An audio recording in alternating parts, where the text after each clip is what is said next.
a snarling frontman in black, prowling a stage of fire and smoke, a madman who shocked the world with bats and doves, a reality TV dad, mumbling his way through a chaotic life broadcast to millions.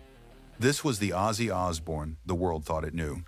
He was the Prince of Darkness, a name forged in chaos, rebellion, and enough controversy to last a lifetime.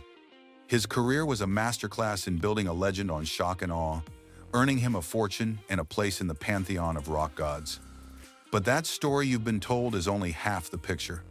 The other half was a tale of quiet generosity and profound compassion that could redefine his entire legacy. What if the greatest secret of the Prince of Darkness was a life of quiet sainthood? Because behind the wall of sound and the blizzard of headlines, John Michael Osborne had been building a different kind of legacy, one that wasn't measured in platinum albums, but in lives touched and futures changed. Forging the Prince of Darkness. To understand the secret saint, you first have to get the monster he created. Born into a working-class family in post-war Birmingham, England, a young Ozzy Osbourne felt like an outcast from the start. He struggled with dyslexia, got into trouble, and found his escape in music. After early bands named Polka Tulk and Earth, he and his mates from the Aston neighborhood formed a band in 1969 that would become the blueprint for heavy metal, Black Sabbath. Their sound was sludgy, dark, and terrifyingly new. With doom-laden riffs from guitarist Tony Iommi and Ozzy's haunting, apocalyptic wails, they crafted anthems for a generation feeling the weight of social unrest. Songs like War Pigs and Iron Man weren't just music, they were a mirror to the darkness of the world. And Ozzy was their perfect unholy messenger. He leaned into the image, earning the title, the Prince of Darkness. But the persona began to consume the person. The band's success brought a torrent of drugs and alcohol. Ozzy's behavior grew more and more erratic. He was the wild man personified, the living embodiment of every parent's nightmare.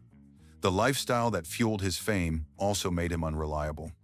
By 1979, his addictions had become so unmanageable that his own band had no choice but to fire him. He later wrote in his book, I Am Ozzy, I'd be lying if I said I didn't feel betrayed by what happened with Black Sabbath. We were four blokes who'd grown up together a few streets apart. We were like family, like brothers. And firing me for being effed up was hypocritical bullshit. We were all effed up.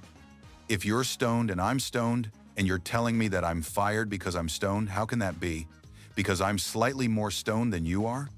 For the world, it looked like the end. The Prince of Darkness had been cast out of his own kingdom, a cautionary tale of rock and roll excess. The madman and the music. But for Ozzy, getting fired was a declaration of war. He refused to fade away. Teaming up with the formidable manager and future wife, Sharon Arden, he launched a solo career that would eclipse even Sabbath's success.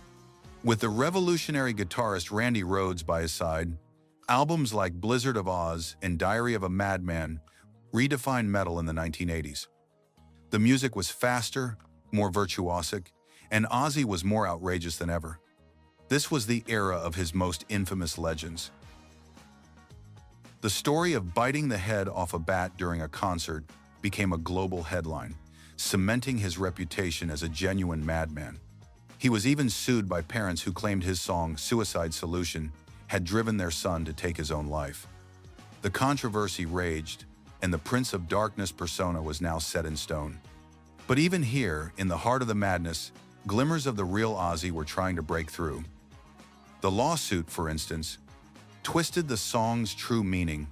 Far from promoting suicide, Ozzy had written it as a lament and a warning about the dangers of alcohol abuse, a theme influenced by the tragic death of his friend, AC/DC frontman Bon Scott. It was a cry of despair about the addiction that had haunted Ozzy his entire life. The man who seemed to glorify destruction was, in his own way, trying to warn against it. It was a quiet truth buried under a mountain of myth. The world wanted a monster, so that's all they saw. A new kind of fame. By the early 2000s, Ozzy was a legacy act, but then an entirely new chapter began that made him more famous than ever. The MTV reality show, The Osbornes, brought cameras into his home, broadcasting the bizarre, chaotic, and strangely lovable daily life of his family. The show was a phenomenon. It transformed Ozzy from a fearsome rock demon into a shuffling, lovable, and often bewildered patriarch who couldn't work the TV remote. He became a mainstream celebrity, a household name far beyond heavy metal. His public image softened, but the core narrative remained. Ozzy was the lovable train wreck, a symbol of a life lived at full volume. But what people didn't know is that as his fame reached this new peak, his private world of giving was also expanding. When his wife Sharon was diagnosed with colon cancer, they fought the battle together. After she recovered, she established the Sharon Osbourne Colon Cancer Program. It was a cause deeply personal to the family, and Ozzy was right there. When he won damages in a lawsuit, he quietly donated the money to his wife's charity, channeling a moment of public conflict into a force for healing.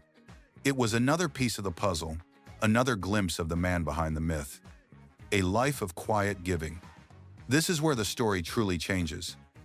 The Prince of Darkness persona was a brilliant marketing tool, a stage costume he wore for decades. But the man underneath, John Osborne, was quietly waging a different campaign, a campaign of compassion. His connection to his hometown remained strong to the very end. Over the years, Ozzy was a steadfast supporter of Birmingham's Acorns Children's Hospice and the Birmingham Children's Hospital. To these children, he wasn't the Prince of Darkness. He was the local hero who came home and remembered them. Fittingly, his final, triumphant performance was on the 5th of July 2025, right back where it all started, at Villa Park in Birmingham. The list of causes he championed was long and varied, including the Elton John AIDS Foundation, MusiCares, and Music for Relief. When he was diagnosed with Parkinson's disease, he didn't hide. He spoke about it openly, raising awareness and putting a global spotlight on the work of organizations like Cure Parkinson's. The final concert at Villa Park alone raised massive profits for Cure Parkinson's and the children's charities in his hometown. What's most surprising isn't one single donation, but the sheer breadth and consistency of his giving. Did you know this side of Ozzy? Let us know in the comments below, and be sure to subscribe for more hidden stories about the world's biggest icons. So who was Ozzy Osbourne? Was he the demon who screamed Iron Man? Or the benefactor who comforted a sick child? Was he the madman who shocked the world? Or the mentor who guided a struggling teen away from addiction? The truth is, he was both. He created one of the most enduring personas in music history, and he used the fame and fortune it brought him to quietly help those in need. It leaves us with a lingering question. How many of our heroes are hiding their brightest light in plain sight, just behind the shadows they cast for the stage?